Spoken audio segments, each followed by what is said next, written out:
Okay, so in this video we are going to cover August month की monthly magazine Vision IAS की। ठीक है, okay. इसमें पहला टॉपिक क्या है? Polity and governance, then international relation and so on. Polity and governance में पहला टॉपिक जो न्यूज़ में था, the constitution 130th amendment bill 2025। तो ये न्यूज़ में इसलिए था क्योंकि union home minister introduce constitution 130th amendment bill 2025 इन लोकसभा। ये बिल इंट्रोड्यूस कर दिया गया है। अब आपको पता है कि बिल अगर जो इंट्रोड्यूस करा गया है तो पार्लियामेंट में ये जाएगा, फिर प्रेसिडेंट का असेंट मिलेगा, उसके बाद जाके ये एक्ट बनेगा। ठीक, तो चलो पार्लियामेंट में कौन कौन लोग आते हैं, जैसे कि लोकसभा, राज्यसभा एंड प्रेसिडेंट। इन तीनों को कंप्रोमाइज करके पार्लियामेंट बोलते हैं। ये यूपीएससी का पीवाईक्यू भी इस पे था कि प्रेसिडेंट भी पार्लियामेंट के पार्ट है। ठीक है, okay. Bill seeks to provide for removal of prime minister, chief minister और any other minister in central and state government and UT of Delhi who is held in custody for 30 consecutive days for a serious criminal offence. तो जो कोई भी minister हैं उनको 30 दिन तक अगर जो उनको कस्टडी में रखा गया है किसी भी सीरियस क्रिमिनल ऑफेंस के लिए, तो उनके रिमूवल की बात करता है ये बिल। ठीक है, इंक्लूडिंग प्राइम मिनिस्टर। ठीक है, ठीक है। तो this bill proposes significant amendment to article 75, 164 and 239 A of the Indian constitution. 239 A क्या है? यूटी ऑफ दिल्ली के लिए, 164 स्टेट गवर्नमेंट्स के लिए, 75 सेंट्रल गवर्नमेंट। ठीक है, सिमिलरली जो है बिल आया है यूटी ऑफ पौंडीचेरी के लिए and Jammu and Kashmir reorganisation bill 2025। तो all three bills have been referred to joint parliamentary committee. Parliamentary committee को क्यों रेफर किया जाता है? For detailed examination and discussion. ठीक है, ये स्टेप क्यों लिया गया है गवर्नमेंट के द्वारा? क्योंकि year by year criminalisation in politics increase हो रहा है। इस परसेंटेज इस ग्राफ में देखिए, जैसे कि 2009 में 30% था और 2024 में 46%। मतलब कि 100 लोगों में 46 लोग ऐसे हैं जिन पे सीरियस क्रिमिनल चार्जेस हैं। हालांकि वो अभी कन्विक्ट नहीं हुए हैं, बट चार्जेस हैं उन पे। ठीक है, फिर की provision of constitution amendment bill 2025, जैसे कि ग्राउंड फॉर रिमूवल की बात करता है कि कोई भी अगर जो कस्टडी में है 30 दिन से ज़्यादा डिटेन्ड है और उन पे जो है ऑफेंस है पनिशेबल विद 5 और मोर ईयर्स ऑफ इम्प्रिजनमेंट, तो उनके रिमूवल की बात करता है। फिर प्रोसीजर क्या है रिमूवल का? जैसे कि union minister, state minister, Delhi minister, इन सब के लिए भी है। जैसे president must remove the minister on prime minister's advice to be tendered by 31st day of detention, 31 दिन तक। If no advice is given, अगर जो प्राइम मिनिस्टर कोई एडवाइस नहीं देते हैं, तब minister will automatically cease to hold the office from 31st day. ठीक, 31वें दिन से वो ऑटोमेटिकली अपने ऑफिस से हटा दिए जाएंगे। ठीक है, ऐसे स्टेट मिनिस्टर्स के लिए है, फिर दिल्ली मिनिस्टर्स के लिए। ठीक है, और रीअपॉइंटमेंट में कोई बार नहीं है। Reappointment of ministers, prime minister and chief minister is allowed after their release from custody. ठीक है, ओके। फिर argument in favour of bill, तो सबसे पहले constitutional morality and ethical governance. ठीक है, urging against the appointing person with serious criminal charges as minister. ठीक, तो एक तो कॉन्स्टिट्यूशनल मोरालिटी के अगेंस्ट है, अगर जो उन पे चार्जेस है और वो फिर भी अपना ऑफिस जो है कंडक्ट कर रहे हैं। ठीक है, फिर protecting public trust, this is seen as a strong stand against the corruption and criminalisation of politics. ठीक, तो इससे क्या होगा कि इनहेंस होगा पब्लिक ट्रस्ट। फिर गुड गवर्नेंस की बात होगी, it seeks to eliminate anomaly of governance from jail.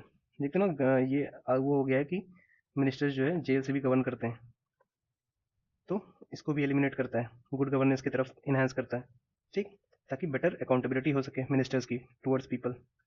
फिर ब्रिजिंग लीगल गैप, अब एक एक्ट है रिप्रेजेंटेशन ऑफ पीपल्स एक्ट, ये डिस्क्वालीफाई करता है इलेक्टेड रिप्रेजेंटेटिव्स को ओनली आफ्टर द कन्विक्शन। जब उन पे चार्जेस कंफर्म हो जाते हैं, कन्विक्ट हो जाते हैं वो, तभी ये अप्लाई होता है डिस्क्वालिफिकेशन।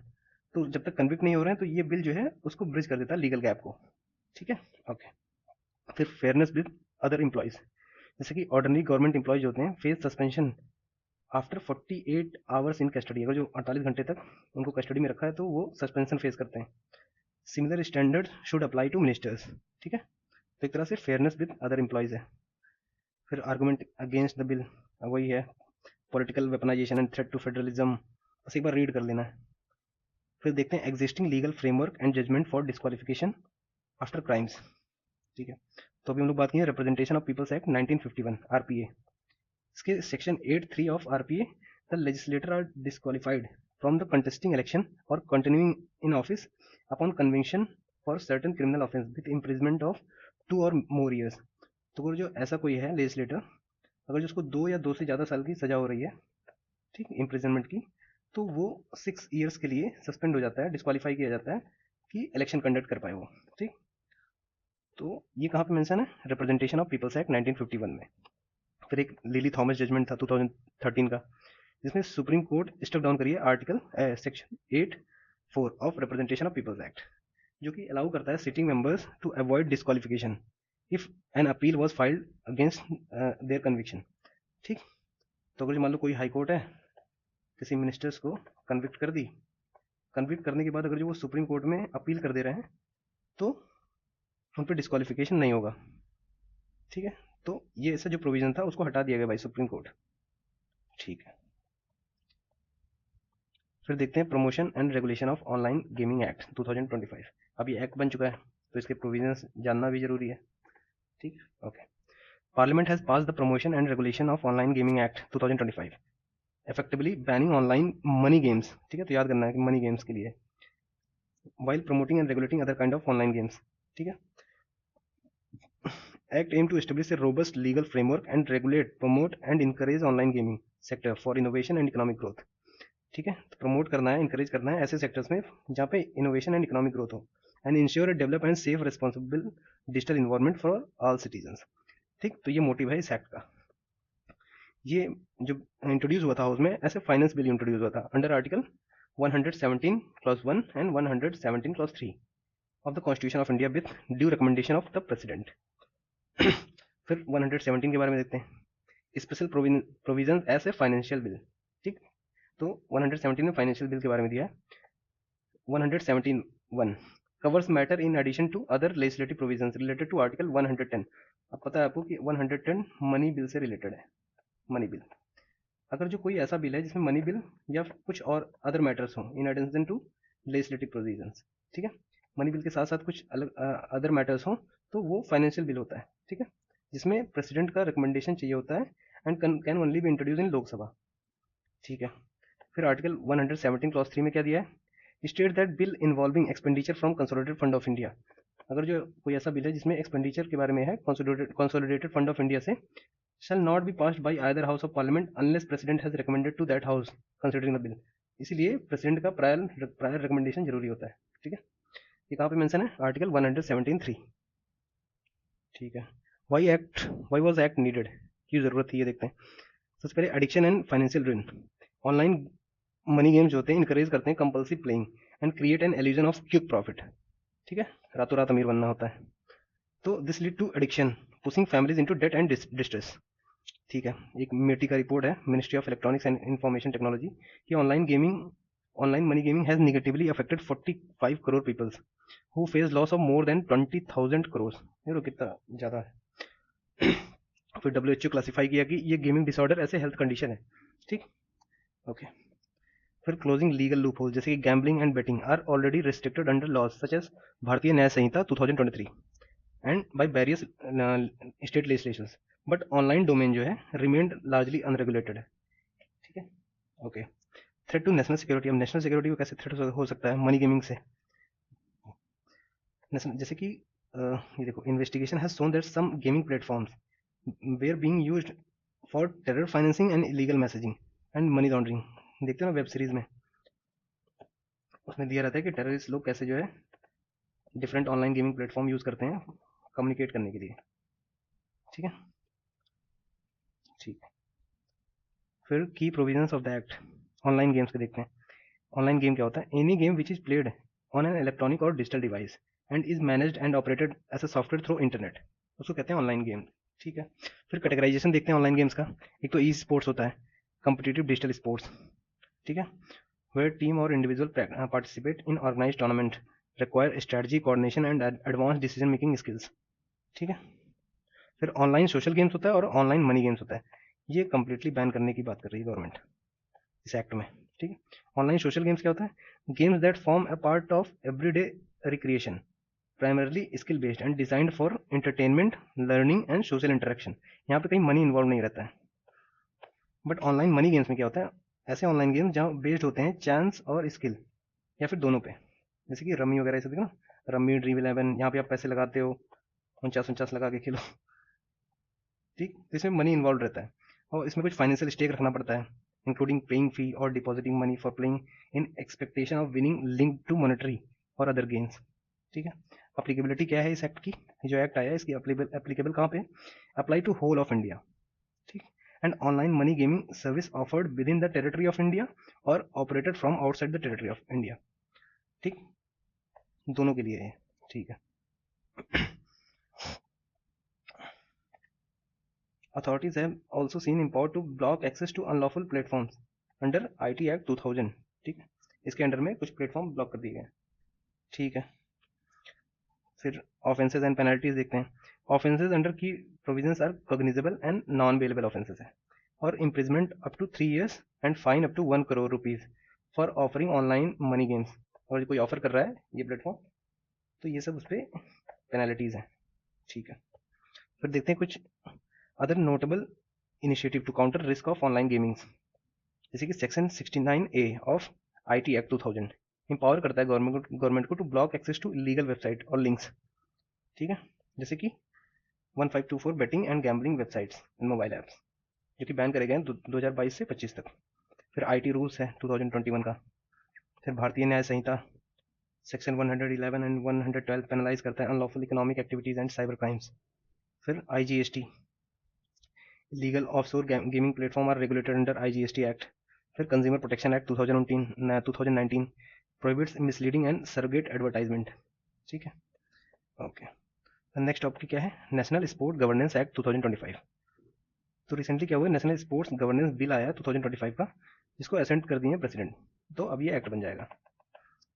ठीक है, ओके। स्पोर्ट रेगुलेशन जो है fall with in the jurisdiction of state, जैसे कि जो 7th शेड्यूल है, 7th शेड्यूल, इसमें लिस्ट दिए हुए हैं, union list, state list and concurrent list. Union list जिसपे यूनियन गवर्नमेंट लॉज बनाती है, फिर स्टेट लिस्ट क्या है जिसपे स्टेट गवर्नमेंट रूल बनाती है, फिर कंकरेंट जिसमें सेंट्रल एंड स्टेट दोनों बना सकते हैं। बट अगर जो कोई ऐसा है जो दोनों में कॉन्फ्लिक्टिंग सिचुएशन पे है तो वहाँ पे सेंट्रल के रूल जो है अपहेल्ड किए जाएंगे। ठीक, तो जो स्पोर्ट्स है वो रेगुलेट होता है under jurisdiction of states of state list of 7th schedule. ठीक, existing policies including national sports policy, एक पहले था नेशनल स्पोर्ट्स पॉलिसी 1984 का, जो कि रिवाइज किया गया था 2001 में, and sports broadcasting signals act 2007। तो इसी नेशनल स्पोर्ट्स पॉलिसी को जगह पे अब ये आ गया है कि नेशनल स्पोर्ट्स गवर्नेंस एक्ट 2025। ठीक है, recently cabinet approved national sports policy 2025 superseding 2001 की पॉलिसी। ठीक है, इसको सुपरसीड कर दिया। ठीक है, फिर की रेगुलेटरी बॉडीज देखते हैं, जैसे कि ministry of youth affairs and sports, responsible for formulating national sports policy. तो नेशनल स्पोर्ट्स पॉलिसी कौन फॉर्मुलेट करता है, मिनिस्ट्री ऑफ यूथ अफेयर। ठीक है, फिर sports authority of India based on policy and guidelines for sports delivery system. फिर Indian Olympic association responsible for India's participation in Olympics and other international multi sports events, Indian Olympic association. ठीक है, की highlights देखते हैं of the act, जैसे national sports body provide for establishment of national Olympic committee, national Paralympic committee and national and regional sports federation for each designated sports के लिए। ठीक है, तो नेशनल स्पोर्ट्स बॉडी बनेगी। फिर this body will be affiliated with respective international bodies and will have affiliated unit at state and district level पे। ठीक है, तो ये जो नेशनल स्पोर्ट्स बॉडी बन रही है ये एफिलिएटेड रहेंगी इंटरनेशनल बॉडीज से। ठीक है, फिर नेशनल स्पोर्ट्स बोर्ड बनेगा। ठीक, ठीक है, it will grant recognition to sport bodies and register their affiliate units. Only recognised body will receive fund from central government, तो जो बॉडी रिकॉग्नाइज्ड है वही केवल सेंट्रल गवर्नमेंट से फंड पाएंगी, और ये रिकॉग्नाइज कौन करेगा, national sports board. Need for देखते हैं, need for comprehensive sport laws in India. ठीक, तो क्या जरूरत थी स्पोर्ट लॉ की इंडिया में।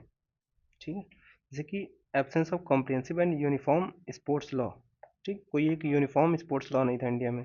फिर politician domination in national sports federations, तो इसलिए एक लीगल फ्रेमवर्क चाहिए था। फिर overlapping role and responsibility of key organisation, अलग अलग ऑर्गेनाइजेशन का ओवरलैपिंग रोल था, जिससे जुरिडिक्शन डिसाइडेड नहीं था हर एक बॉडीज़ का। ठीक, फिर इनएडिक्वेट फंडिंग एंड यूटिलाइजेशन, जैसे एक बार रीड करना है। फिर ओलंपिक्स 2036 प्रिपरेशन। ठीक है, ओके। रिलेटेड न्यूज़ में देखते हैं, ये इंपॉर्टेंट है। National anti doping amendment bill 2025, was also given assent by president, तो ये भी assent दे दिया गया है, अब ये एक्ट बन जाएगा. Seeks to amend National Anti-Doping Act. तो एक पहले नेशनल एंटी डोपिंग एक्ट था 2022 का, उसको अमेंड कर दिया गया और national anti doping amendment bill 2025 को असेंड कर दिया गया बाय प्रेसिडेंट. ठीक है. अब एम क्या है एंटी डोपिंग का? It prohibits doping in sports and provide framework of for testing enforcement and adjudication of violations. ठीक है. It gives effect to UNESCO convention against doping in sport. Doping का क्या मतलब होता है कि जो एथलीट होते हैं, एथलीट ये कोई ऐसा बैंड सब्सटेंस को यूज़ ना करके, जैसे कि स्टेरॉयड हुआ, परफॉर्मेंस इन्हांसर हुआ, ठीक, ये सब यूज़ करके स्पोर्ट्स में ना यूज़ करें क्योंकि वो अनएथिकल हो जाता है फिर. It gives effect to UNESCO convention against doping in sports. अब इस एक्ट से क्या क्या इस्टेब्लिश हुआ? National anti doping agency NADA to implement anti doping rules, जो रूल्स है उसको इम्प्लीमेंट करने के लिए. फिर national board for anti doping in sports to oversee activities of NADA and advise the central government on anti doping regulations. ठीक है. Okay. क्या हुआ था कि 2015-16 की बात है, इसमें जो रशिया का एंटी डोपिंग एजेंसी था, रशिया का anti doping agency state sponsored doping करवा रहे थे सब. ठीक है. अपने एथलीट्स को, ताकि वो ज़्यादा से ज़्यादा मेडल जीत सकें. बट क्या फ़ायदा इसका? फिर जो वर्ल्ड लेवल पे वाडा है, वर्ल्ड एंटी डोपिंग एजेंसी, वो बैन कर दी रशिया को. जो रशिया की जो एंटी डोपिंग एजेंसी थी उसको बैन कर दी कि आप नहीं खेल सकते, पार्टिसिपेट नहीं कर सकते. ठीक है. तो ये देखिए स्टेट स्पॉन्सर्ड डोपिंग चल रहा था रशिया में 2015-16 में. ठीक. ये सब मलेशियस प्रैक्टिसेस हैं, इसी वजह से ये एक्ट आया था. ठीक है. जैसे कि चेंजेस कुछ, अब जब ये एक्ट आया है अभी, तो जो अमेंडमेंट्स हुए होंगे तो कुछ कुछ अर्लियर जो रूल्स होंगे उसको चेंज करे होंगे. तो इसमें क्या हुआ, एंटी डोपिंग जो बॉडीज़ हैं उनको ज़्यादा ऑटोनॉमी दी गई है इसमें. फिर अपील पैनल, जैसे power to constitute appeal panel and prescribe appeal procedure has shifted from national board, जो कि पहले नेशनल बोर्ड करते थे, अब ये काम सेंट्रल गवर्नमेंट करेगी. ठीक. और ऑटोनॉमी दी गई है एंटी डोपिंग बॉडीज़ को. ठीक है. ओके. फिर नेक्स्ट टॉपिक था जन विश्वास amendment of provisions bill 2025. Recently जन विश्वास अमेंडमेंट प्रोविजन बिल 2025. अब आपको पता है कि जन विश्वास एक्ट 2023 में आया था, तो अभी ये नया बिल आया है तो कुछ ना कुछ अमेंडमेंट करा होगा जो अर्लियर एक्ट था 2023 का. ठीक है. ठीक है. This bill builds on the success of जन विश्वास act 2023 which had decriminalized 183 provisions in 42 central acts administered by 19 ministry and departments. ठीक है. तो ये जो बिल आया है ये एक्सपेंड करेगा दीज रिफॉर्म्स, जैसे कि 16 और एक्ट्स में एडमिनिस्टर्ड बाय 10 मिनिस्ट्रीज या डिपार्टमेंट्स. ठीक. ओके. फिर देखते हैं की features of the bill. First time contravention for 26 for 76 offenses under 10 different acts. The bill provides that first time violation will attract only an advisory or warning instead of punishment. ठीक. तो 76 ऐसे offences हैं जिसके लिए कोई punishment नहीं रहेगा, rather warning या एडवाइजरी जारी की जाएगी उसके वायलेशन के लिए.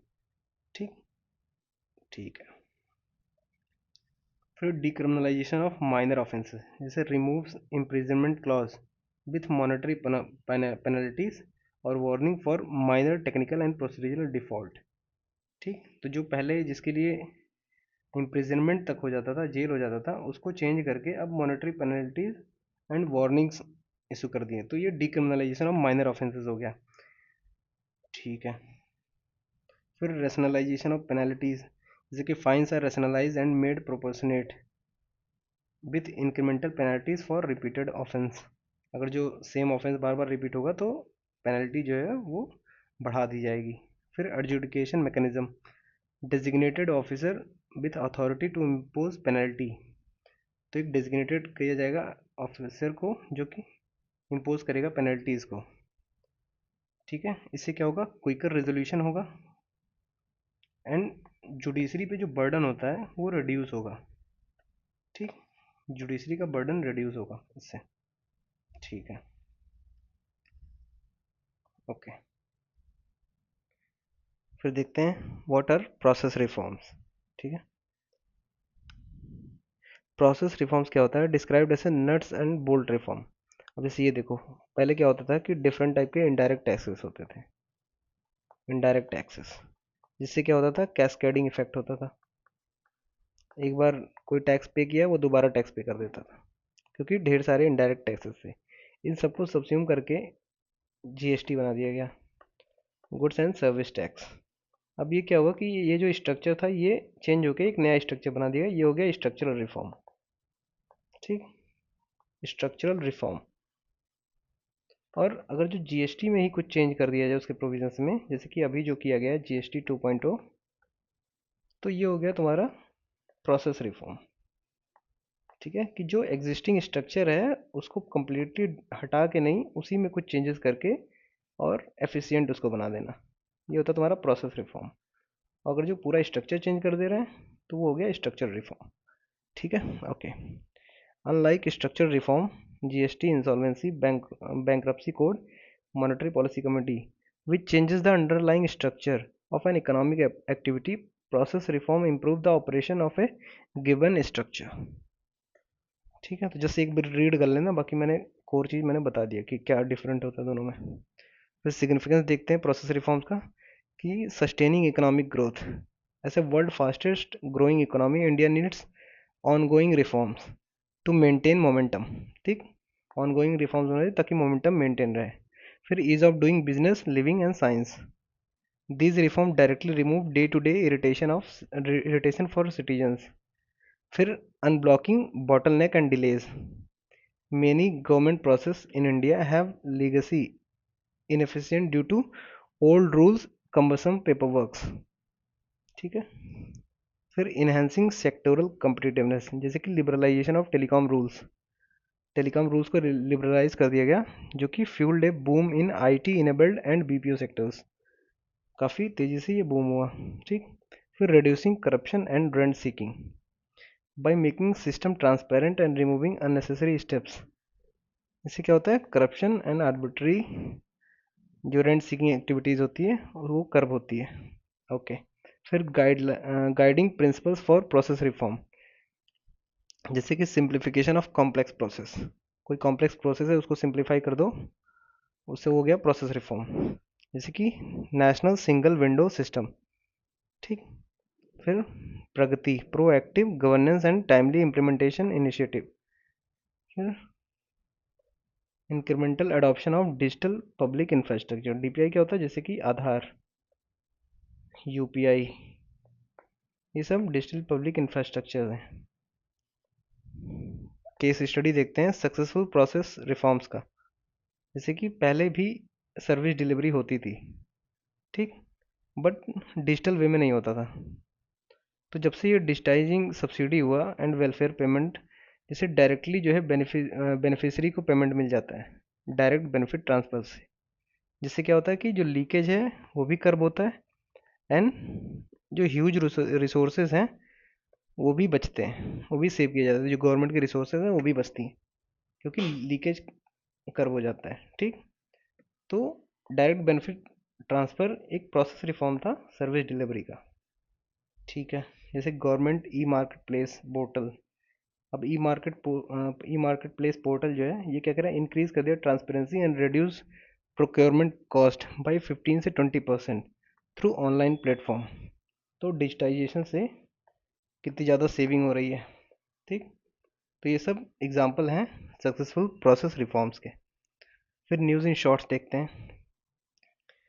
Commercial prohibited speeches not part of fundamental rights, ऐसा कौन कहा है, सुप्रीम कोर्ट। ठीक है, abusing freedom of speech and expression by making insensitive joke about person with disability. अच्छा, ठीक है। लेटेंट लेटेंट सो आता ना, समय रहना, उसी वजह से न्यूज़ में ये judicial observation, commercial and prohibited speech not protected. जैसे जो फ्रीडम ऑफ स्पीच है अंडर आर्टिकल 19(1)(a) के अंदर, उसमें commercial and prohibited speech protected नहीं है। Does not cover commercial speech और प्रोहिबिटेड स्पीच। ठीक, अब प्रोहिबिटेड स्पीच और कमर्शियल स्पीच क्या डिफरेंस होता है ये देखते हैं। प्रोहिबिटेड स्पीच या हेट स्पीच ऐसे एक्सप्रेशन होते हैं that promote incite enmity, hatred और violence against a group based on inherent characteristic such as religion, race, caste और एथनिसिटी। ठीक, तो वो होता है इस हेट स्पीच या प्रोहिबिटेड स्पीच। और कॉमर्शियल स्पीच क्या होता है कि advertising and related forms of speech with economic intent. अगर जो कोई इकोनॉमिक इंटेंट है तो वो कॉमर्शियल स्पीच है, और ये दोनों फ्रीडम ऑफ स्पीच के में नहीं आते हैं।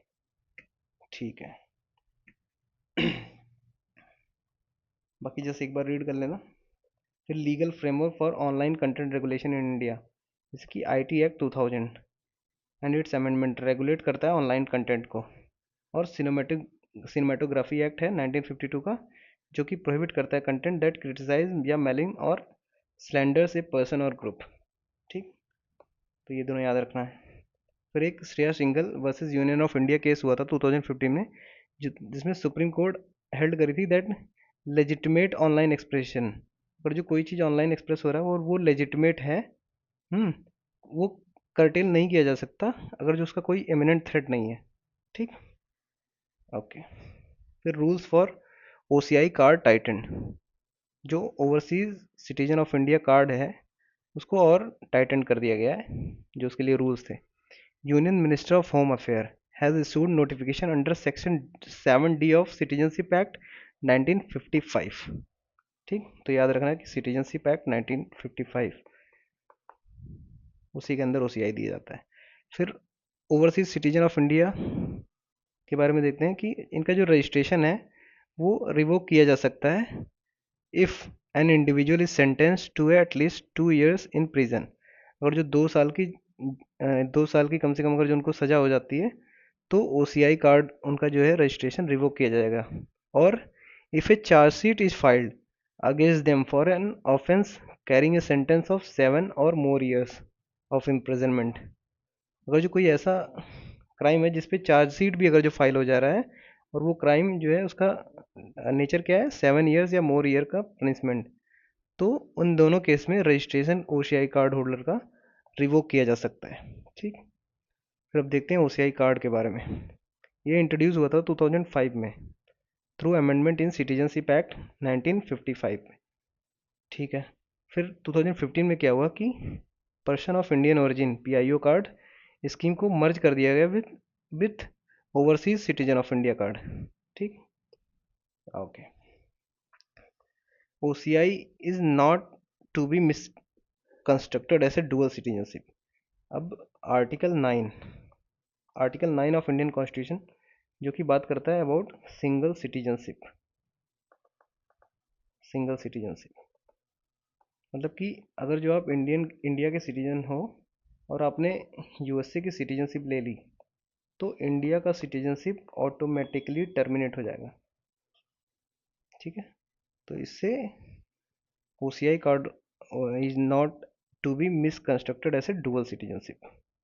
ठीक है, फिर ground for cancellation of OCI registration, अगर जो रजिस्ट्रेशन ऑब्टेन किया गया बाई फ्रॉड या फिर OCI shows disaffection toward the constitution of India या फिर it is necessary to do so in interest of sovereignty और इंटीग्रिटी ऑफ इंडिया, इन सभी केसेस में OCI रजिस्ट्रेशन कैंसिल हो सकता है। ठीक है, फिर बेनिफिट क्या मिलते हैं OCI कार्ड होल्डर्स को, जैसे कि multiple entry, multipurpose life long visa for visiting India, और इनको एग्जाम्प्ट किया जाता है from registration with foreign regional registration office. ठीक है, तो ये सब बेनिफिट्स मिलते हैं OCI कार्ड होल्डर्स को। जैसे इंटाइटल टू, जो NRIs को बेनिफिट मिलते हैं लमसम सेम होते हैं, बट एक एक्सेप्शन है, जैसे कि in respect of all facilities available to them in economic, financial and educational field except in matter relating to acquisition of agriculture और plantation property. OCI card holders को agricultural land लेने लेना prohibited है, ठीक। तो ये एक एक्सेप्शन है, बाकी सब इनको फैसिलिटी मिलती है जैसे कि एनआरआईज को मिलती है, नॉन रेजिडेंट इंडियंस को। Election to office of vice president of India, तो ये न्यूज़ में था क्योंकि election commission of India has announce the election date for 17th vice presidential election. फिर टर्म एंड वैकेंसी देखते हैं। As per article 67 the vice president serve for 5 years and article 68 to mandate a prompt election in case of vacancy, ठीक है। Electoral college के बारे में देखते हैं। Comprise the member of both Lok Sabha and Rajya Sabha, ठीक है। लोकसभा और राज्यसभा के मेंबर्स होते हैं, बट एक चीज़ याद रखना कि इसमें इलेक्टेड एंड नॉमिनेटेड मेंबर दोनों इंक्लूड होते हैं। प्रेसिडेंशियल इलेक्शन में नॉमिनेटेड मेंबर नहीं होते, ठीक है, केवल इलेक्टेड मेंबर होते हैं, ठीक है। तो ये डिफरेंस याद रखना है। फिर वोटिंग किस सिस्टम पे होता है? Proportional representation by single transferable vote, ठीक है। अथॉरिटी किसको है? इलेक्शन कमीशन ऑफ इंडिया को, under article 324 and through powers and presidential and vice presidential election act 1952। फिर एलिजिबिलिटी क्राइटेरिया देखते हैं वाइस प्रेसिडेंट का। Must be an Indian citizen at least 35 years old and qualified for election of Rajya Sabha. Election procedure of vice president. Nomination के लिए जो required है कि 20 proposals होने चाहिए एंड 20 सेकेंडर्स होने चाहिए and 15,000 deposit is mandatory. Similarly president के लिए होता है, बट वहाँ पे 50 प्रपोजल्स एंड 50 सेकेंडर्स होते हैं, ठीक है। ओके। फिर नेशनल कोऑपरेटिव डेवलपमेंट कॉरपोरेशन, तो union cabinet has approve the central sector scheme. दो टाइम की स्कीम होती है, एक सेंट्रल सेक्टर होता है और एक सेंट्रल स्पॉन्सर्ड स्कीम होती है। जो सेंट्रल स्पॉन्सर्ड होता है उसमें सेंटर एंड स्टेट दोनों फंडिंग करते हैं, बट जो सेंट्रल सेक्टर स्कीम होती है ये कम्प्लीटली सेंट्रल गवर्नमेंट फंड करती है, ठीक। ओके। तो union cabinet has approved central sector scheme grant in aid to national cooperative development corporation NCDC. About देखते हैं grant in aid in NCDC के। This scheme has outlay of ₹2000 crore, याद नहीं रखना है कितना करा, for a period of 4 years with allocation of 500 crore each year. NCDC will serve as an executive agency for scheme handling fund disbursement, project monitoring and loan recovery। ये सब काम किसका है? NCDC का, ठीक है। फिर NCDC के बारे में देखते हैं। NCDC was established in 1963 by an act of parliament और ये एक स्टेचुटरी कॉर्पोरेशन है अंडर मिनिस्ट्री ऑफ कॉर्पोरेशन, ठीक। NCDC act has been amended to expand corporation area of operations, ठीक है। तो बस इतना याद रखना कि NCDC एक स्टेचुटरी बॉडी है under ministry of corporation, okay. तो ये हम लोग का पॉलिटी हो गया ख़त्म। अब नेक्स्ट वीडियो हम लोग कवर करेंगे इंटरनेशनल रिलेशन।